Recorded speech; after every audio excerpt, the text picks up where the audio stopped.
পটুয়াখালী বাউফলে ইয়াবাসহ স্বামী স্ত্রীকে গ্রেপ্তার করেছে পুলিশ।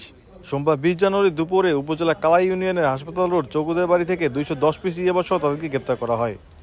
গ্রেপ্তারকৃতরা হলেন নেসার উদ্দিন ও তার স্ত্রী সুমনা।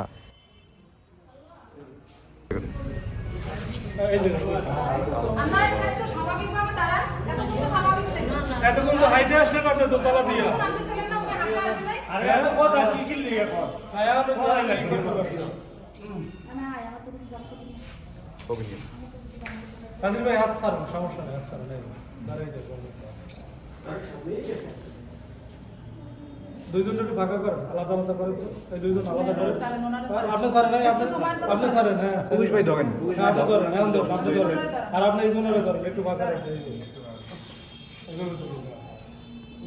আপনি এর সামনে রেখে ধরে রাখেন, হ্যাঁ এইভাবে ধরে রাখেন, আনালে বোঝাই যায় কিভাবে